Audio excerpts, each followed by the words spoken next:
ओम शांति। आज है 8 मई 2025 का वरदान। बाबा ने वरदान दिया, सर्व गुणों के अनुभवी बन, बाप को प्रत्यक्ष करने वाले अनुभवी मूर्त भाव। तो बाबा ने कहा, आप ही वो महान बच्चे हो जो बाप को अपने अनुभवों द्वारा प्रत्यक्ष कर सकते हो।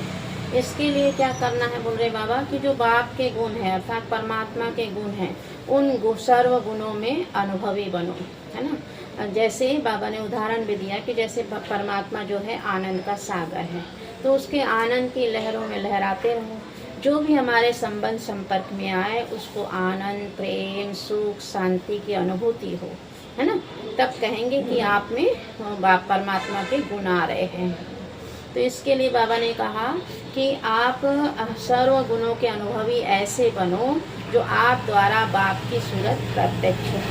फिर बाबा ने कहा कि मीठे बच्चे, देही अभिमानी बन बाप को याद करो तो याद का बल जमा होता है ना।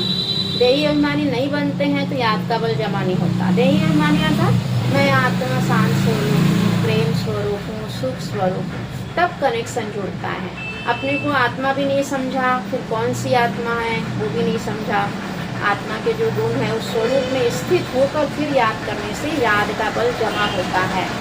फिर याद का बल जमा होता है तो फिर आप विश्व का राज्य भाग ले सकते हैं, है ना। तो बाबा ने कहा कि कौन सी ऐसी बात है जो आपके ख्याल ख्वाब में भी नहीं थी लेकिन अभी वो प्रैक्टिकल हुई है।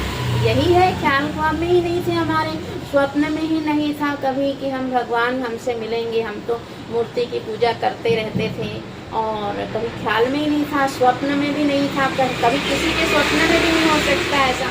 लेकिन ये प्रैक्टिकल हो रहा है कि भगवान स्वयं आकर हमें राजयोग सिखा रहे हैं, विश्व की राज्य भाग दे रहे हैं, हमारे साथ प्रैक्टिकल में साथ में रहते हैं, महसूस होता है हमें हर कर्म में मदद करते हैं, बोलने से जी हाजिर हो जाते हैं भगवान। कितनी खुशी। तो भगवान कह रहे अथाह खुशी में रहते हो तुम इस समय भगवान मिलने पर। तो बाबा कह रहे हैं कि ऐसे खुश भी रहना। बाबा कह रहे हैं कि अथाह खुशी में रहने के लिए, धारणा के लिए पॉइंट बताई बाबा ने कि अथाह खुशी में रहने के लिए सुबह सुबह बाबा को प्यार से याद करना है। वो कैसे याद करना है, कैसे बाबा से याद करना है, वो सब मैं मेडिटेशन में बताते रहती हूँ, है ना। तो आज भी बताऊंगी मुरली से कि मेडिटेशन कौन सा करना है। तो बाबा कह रहे हैं कि हमेशा अथाह खुशी में रहने के लिए सुबह सुबह बाप की याद भी करो और सुबह सुबह पढ़ाई पढ़ो, है ना। सुबह सुबह पढ़ाई पढ़ने से सब कुछ याद रहता है।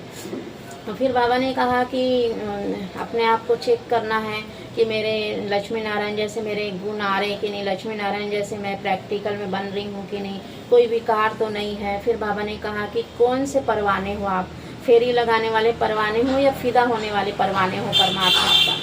फिर बाबा ने कहा ऐसे मैनर्स तो नहीं है आपके जिससे बाप की आबरू जाती हो, है ना। भगवान की इज्जत का ध्यान रखना है। फिर बाबा ने कहा स्लोगन में कि कारण का निवारण करो, है ना। कोई भी परिस्थिति आई उसके कारण का निवारण करो और अशुभ को शुभ में परिवर्तन कर लो।